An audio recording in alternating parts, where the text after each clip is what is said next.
Herkese salamlayıram değerli izleyiciler ve değerli abituriyentler. Kanalıma hoş geldiniz. Öncelikle bir üzr isteyeceğim. Bir həftədir videolar gəlmir. Buna səbəb də səhhətimdəki olan problemlərdir.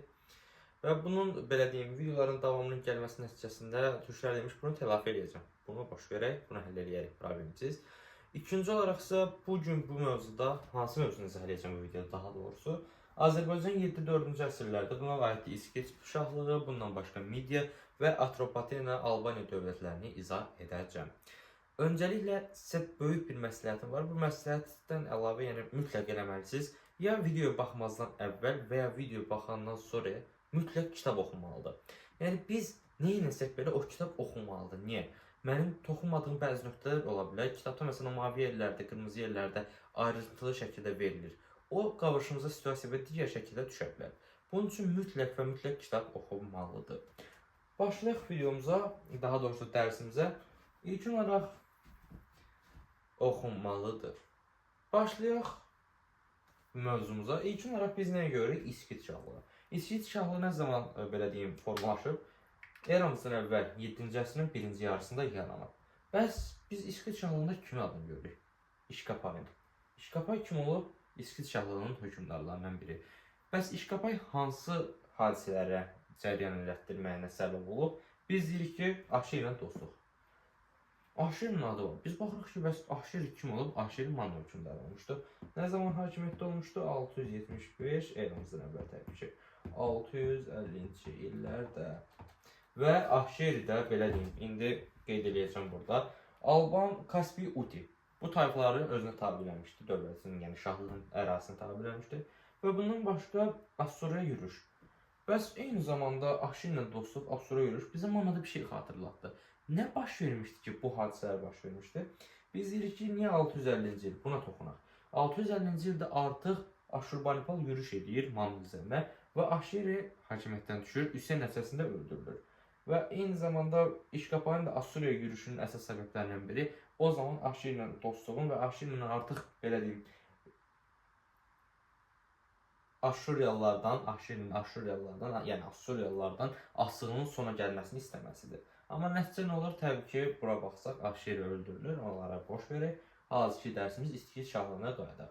Bəs İşkapayın dövründən sonra Assurla əlaqələr necə olur? Artıq diplomatik əlaqələr bərpa olunur və sülh içində yaşamağa başlayırlar. Nə zamana qədər? Eramızdan əvvəl 590-cı ilə qədər. Biz deyirik ki, 590-cı ildə bəs İskit yazmışıq, İskit padşahlığının üstündən bir kres qoymuşuq, xətt çəkmişik. Niyə xətt çəkmişik? Buna səbəb isə Midiya olacaq. İndi isə lövhəni sildikdən sonra Midiya haqqında məlumat verməyə başlayacağım. Aha, Midiya dövlətinə keçid eləmiş olsaq, biz deyirik ki, öncəliklə Midiyada hansı ad görürük? Kaştariti. Kaştariti bəs nə edib? İlk olaraq biz deyirik ki, İskit və İskit padşahlığı və bundan əlavə Manna dövləti ilə dostluq münasibətləri qurur, müttəfiqlik siyasəti yürüdür və bunu kimə qarşı istifadə edir? Təbii ki, üçüncü bir dövlət olan Aşura. Və Aşur üzərində artıq başlayır Aşurla mübarizə aparmaq və eramızdan əvvəl 672-ci ildə Kaştariti Aşur üzərində parlaq qələbə qazanır. Başqa biz deyirik nə olur bu qələbə nəticəsində? Paytaxtda Ekbatan olan Midiya dövləti yaranır. Əslində o vaxt, yəni belə deyim, Aşurun uduzması, Mannanın, İskitin, Kaştartin bir olması bəlkə də həmin dövr üçün Mannanın çox böyük bir arzusuydu ki, çox yaxşı oldu, mükəmməl oldu. Amma bilmədiyi bir şey var idi. Zərəri özləri çəkəcəkdi. Həm İskit, həm Manna hökmdarları. Belə deyim, və yaxud Manna dövləti. Aha, əla. Ekbatan olan Midiya dövlətimizi yaratdıq. Bəs başqa nə oldu? Biz deyirik ki, eramızdan əvvəl 653-cü ildə Kaştariti İskitlərlə mübarizə aparanda döyüşdə öldürülür. Həlak olur. Və Kaştariti getdi. Nə zaman? Eramızdan əvvəl 653-cü ildə. Bəs İskitin bu qələbəsi nə idi? İskitin ən parlaq qələbələrindən biri olub. Bu eramızdan əvvəl 653-cü ildə baş vermiş döyüş. Əla gedir hər şey hal-hazırda yəni bizim hal-hazırda baxsaq ki, Manna və İskit üçün Kaştarit də öldü. Bəs nə olur? Eramızdan əvvəl 653-cü ildən eramızdan əvvəl 625-ci ilə qədər 28 illik bir İskit ağalığı başlayır. Və bu İskit ağalığına bir nəfər son qoyub. O kimdir? Kiyaskar. Eramızdan əvvəl 625, eramızdan əvvəl 585-ci illərdə hakimiyyətdə olmuşdu. Bəs baxsaq ki, bu adam 40 il hakimiyyətdə olub. Bu 40 ildə nə edib? İndi lövhəni sildikdən sonra onları izah edəcəm və bircə şey qaldı. Biz deyirik ki, İskitlərin əslində İskit tərəfdən baxsaq ən böyük səhvləri dövlət idarəçiliyini tamamilə məhv edilmələri oldu və bunun da cəzasını çəkəcəklər. Lövhəni sildikdən sonra izaha başlayacağım. Aha, Kiaskarın dövründən danışsaq, nə zaman hakimiyyət olub, yeni təkrarlayaq, 40 il hakimiyyət olub. Eramızdan əvvəl 625, eramızdan əvvəl 585-ci illərdə hakimiyyətdə olmuşdu. Nə baş vermişdi? Biz deyirik ki, eramızdan əvvəl 625-ci ildə İskit ağalığında, yəni Midyadakı İskit ağalığına son qoyur. Əla, bir artıq prosesi, əsas prosesi həll edir. Başqa nələr eləyir? Eramızdan əvvəl 612-ci ildə Kiaskar Babil dövlətini birləşir və Aşurun Nineva şəhərinə yürüş edir və şəhəri tutur. Nə zaman? Eramızdan əvvəl 612-ci ildə. Daha sonra hansı hadisələr baş verir? Eramızdan əvvəl 605-ci ildə Assur, eramızdan əvvəl 590-cı ildə isə Manna və İskit dövlətlərini, Manna dövləti İskit padşahlıqdır. Bunları sübut elətdirdikdən sonra isə artıq bu qədər dövlət yox eləyir, bu qədər ərazini götürür, artıq belə deyim, həm işğal sürüşləri falan və bunun nəticəsi olaraq nə olur? Midiya olur imperiya. Nə zaman? Deyirik ki, eramızdan əvvəl 590-cı ildən sonra artıq imperiya çevrilmə baş verir. Kimin dövründə? Kiaskarın dövründə. Kiaskarın dövründən sonra isə biz danışırıq ki, kim gəlir hakimiyyətə? Midiyanın sonuncu hökmdarı. Kim? Astiaq. Astiaq yürüşlərdən daha çox sakit bir dostluq münasibətləri falan qurmağa çalışır, amma bir səhv olur.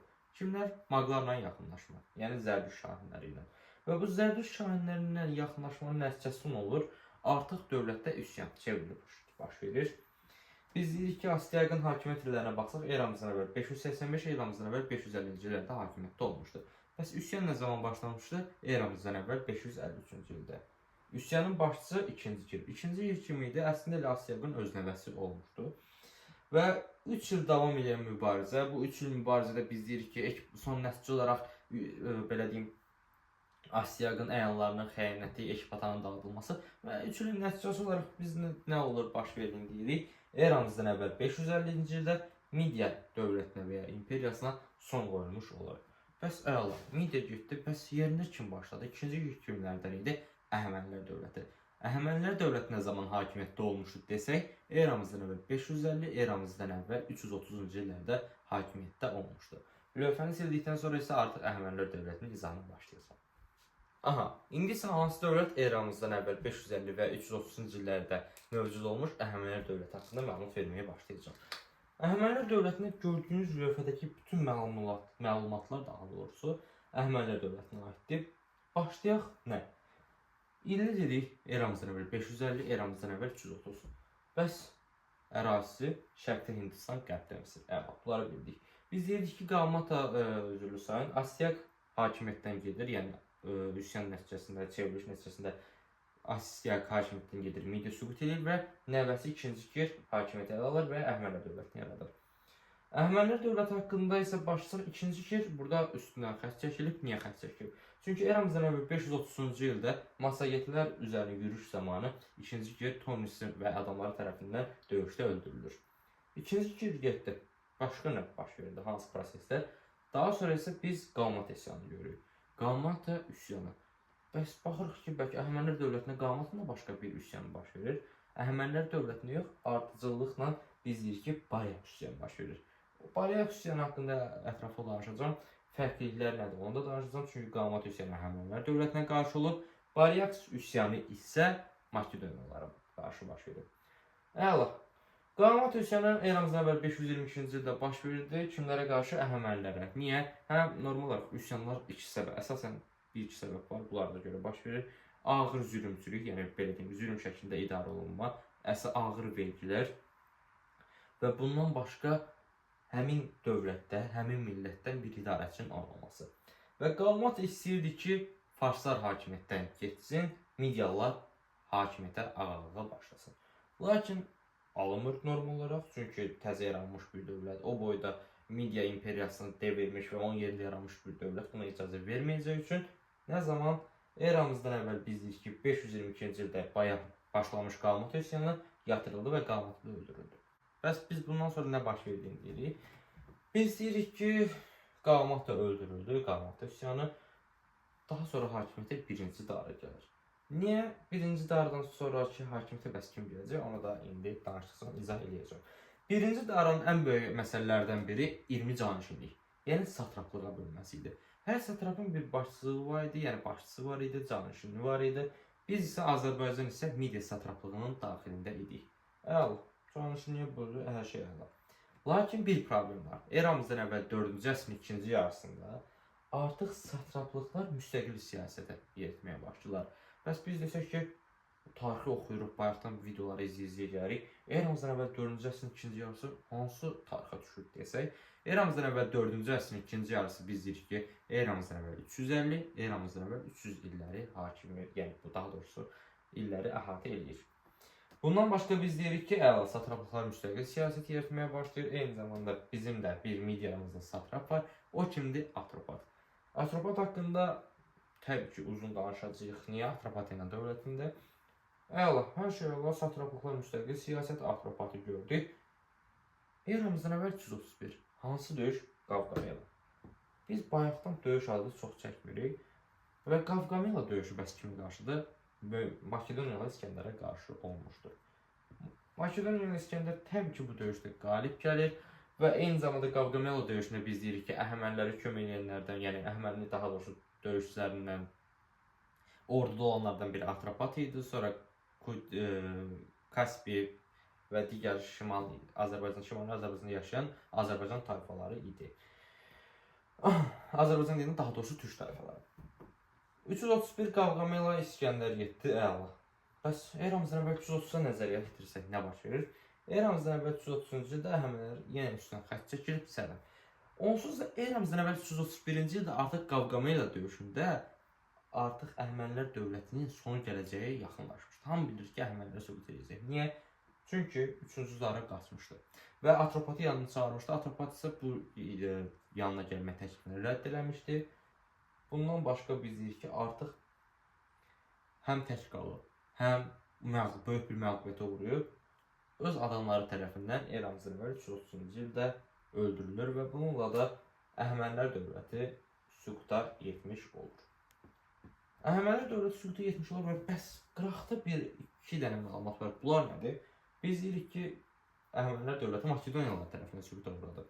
Bəs Makedoniyalılar gəldi, əla, süquta uğratdı. Bunu idarə eləməyəcək, təbii ki, idarə eləyəcək. Eramızdan əvvəl 328-ci ildə Midiya satraplığı görürük, Atropat. Başlayır İskəndər bütün satrapları işlərindən azad eləməyə, azad siyasət yürütməsindən deyir və öz adamlarını qoymağa başlayır. Lakin ilkin olaraq Atropat alınır, daha sonra isə eramızdan əvvəl 328-ci ildə Midiya satraplığına geri göndərilir. Və eyni zamanda nə baş verir? İskəndər gedir qəşəng yürüşə gedən zaman artıq İranda aləmi dəyir bir-birinə. Nə baş verir? Eramızdan əvvəl 327-ci ildə Baryaks üsyanı. Baryaks üsyanı isə Makedoniyalılara qarşı baş vermişdi. Bəs bu üsyanda nə baş verir desək, bu üsyan Atropat tərəfindən yatırılır. Buna səbəb nə idi? Atropat fikirləşir ki, bəs mən bunu yatırmadım. Bunun bizim xalqın üçün nəticəsi nə olacaq? Bizim millətimiz üçün, bizim dövlətimizdəki insanlar üçün nəticəsi nə olacaq? Təbii ki, İskəndər gəlib pis şəkildə cəzalandırılacaq, insanlarımız öləcək və bunun qarşısını alır. Gəlir 327-ci ildə Baryaks üsyanı yatırır Atropat. Biz deyirik Baryaksı da eramızdan əvvəl 327-ci ildə Baryaks üsyanı yatırır Atropat və Baryaksı da qəşəngcə Makedoniyalı İskəndərə təhvil vermiş olur. Bəs bunun nəticəsində nə əldə edir? Yeganə satrap olur ki, yəni canişin olur ki, Midiya satraplığının, yəni öz satraplığının başında qalmış olur. Artıq Əhəmənilər dövləti, yəni Azərbaycan 7 və 4-cü əsrlərdə bu qədər. İndi isə lövhəni sildikdən sonra mən başlayacağım Atropatena dövlətini izah eləməyə. Başlayıq Atropatena dövlətini izah eləməyə və ondan sonra isə bir dövlətimiz qalır, Albaniya. Atropatena dövlətini əslində mən istəyərdim daha qəşəng böyük bir lövhədə, böyük bir xəritə şəklində izah eləyim. Amma lövhəmiz kiçik olduğu üçün növbəti Atropatena ilə Albaniyanın arasında mən xəritə üzərində bir daha da izah vermiş olacağım. Atropatenaya baxsaq, nə zaman mövzu olub? Eramızdan əvvəl 321-ci il və eramızın 20-ci ilində mövcud olub. Paytaxtı Qazax şəhəri. Harda yerləşir? Azərbaycanın cənub hissəsində yaranıb. Və bundan başqa biz deyirik ki, burada önəmli bir ünsur var. Eramızdan əvvəl 4-cü əsrdə vahid türk xalqının formalaşmasının başlanması. Nə zaman bitəcək bəs bu formalaşma? gedir və Səlcuqların belə deyim, axınları nəticəsində bu Türk xalq formalaşması bitəcək. Daha sonra biz deyirik ki, Atropat haqqında məlumat verdik, Bariyak üsyanı və digər məsələlər, Atropatenanı yaradan adam və keçirik kimə? Artabazana. Artabazan kimdir? Atropatenanın hökmdarı. Artabazanın dövründə biz iki şey görürük. Yəni, əslində bir şey görürük, sadəcə iki şəkildə yazmışam. Birinci, Selevklərin hücumu. Selevkləri kim? Selevklər dedikdə kim? Üçüncü, Antioxon, daha doğrusu Atropatenanın üzərinə yürüşü və Artabazana məğlubiyyət. Nə zaman? Eramızdan əvvəl 223. Bəs baxsaq ki, 223-cü ildə biz məğlub olduq. Nə baş verir? Biz dediyim Atropatenada. Eramızdan əvvəl 223-dən eramızdan əvvəl 190-cı ilə qədər biz Selevklərdən asılı vəziyyətdəyik. Bəs biz əla, Selevklərdən əla dediyim, yəni söz gəlişi əlada, biz asılı vəziyyətdəyik Atropaten olaraq. 190-cı ildə nə baş verdi? İkinci bir şey baş verdi. Eramızdan əvvəl 190-cı ildə Magneziya döyüşündə Selevklərlə Roma qarşılaşır. Və nəticə olaraq kim qalib gəlir? Roma qalib gəlir, Selevklər isə məğlub olur. Bu məğlubiyyətin əslində Selevklərin məğlub olmasının bizim müsbət cəhətimizdədir. Atropatena yenidən müstəqil olur. Lakin burada bir məsələ var ki, normal olaraq bir işğalçı gəlib, digər işğalçını qovub, yenidən həmin ərazini işğal edəcək. Bunu hamımız bilirik ki, məsələn, gəldi Roma qalib gəldi, Selevklər məğlub oldu və biz azad olduq. Bu nəticəsi olaraq Romada gələcək. O gələnə qədər olan hadisələrdənsə biz deyirik ki, bir dənə də Parfiya dövlətimiz var. Və Atropatena və yaxın ərazilər üzərində eramızdan əvvəl 2-ci əsrdə artıq bunların mübarizələri başlayır. Və bu mübarizələrdən əvvəl biz deyirik ki, eramızdan əvvəl 1-ci əsrdə Roma dövləti bizə Luculla Pompey göndərir. Atropatena üzərinə. Lucul Pompey qalib gəlir, Atropatena məğlub olur. Lakin bu məğlubiyyətlə bizim müstəqilliyimiz itmir. Aslan açırıq, lakin tam müstəqilliyimiz əlimizdən alınır. Busa hansı dövrə qədər biz deyirik? Bundan başqa nə baş verir? Eramızdan əvvəl 53-cü ildə Karra döyüşü. Parfiya qalib gəldi, Roma məğlub oldu. Hətta Romada da başçısı Kras idi. Kras da həmin döyüşdə öldürülür. Kras da getdi, Romada məğlub oldu. Bəs o boyda Roma dövləti gəldi, Parfiyayı uduzdu. Bunun bir belə revanşı olmurmu? Olur. Revanş nə zaman? Eramızdan əvvəl 38-ci ildə Parfiya və Roma arasında döyüş olur və Parfiya məğlub olur, Roma isə qalib gəlmiş olur. Aha, əla. Bu üsyanlara qədər hər şey əla gedir. Daha sonra nə hadisələr baş verir? Biz deyirik ki, eramızdan əvvəl 36-cı ildə Fraspa döyüşü. Kimlərin arasında? Roma və Atropatena Parfiya qüvvələrinin birləşməsi müttəfiq şəkildə hərəkət eləmişdilər Romaya qarşı. Kim qalib gəldi? Atropatena və Parfiya qüvvələri. Kim məğlub oldu? Təbii ki, Roma. Bəs bu məğlubiyyətin nəticəsi olaraq, daha doğrusu bu məğlubiyyətin olan zaman, yəni Romalılar məğlub olan zaman hakimiyyəti kim idi? Artavazad. Artavazad amma bir məsələni şeylədi, düşündü. Dedi ki, mən Romaları məğlub elədim. Bəs niyə Parfiyanı da məğlub edib, öz ərazimə qatmayıb? Və bunun üçün də öz oğlunu Ariabarzanı göndərir Roma sarayına müttəfiq vasitəsilə, yəni müttəfiq olmaq üçün. 10 il o Ariabarzan orada qalır və ta ki eramızdan əvvəl 20-ci ildə biz deyirik ki, Romalıların köməyi ilə Ariabarzan hakimiyyətə gəlir və bu hakimiyyətə gəldikdən sonra isə artıq biz kimin adını görürük? Ariovas. Ariovas kimdir? Atropatenanın son hökmdarı.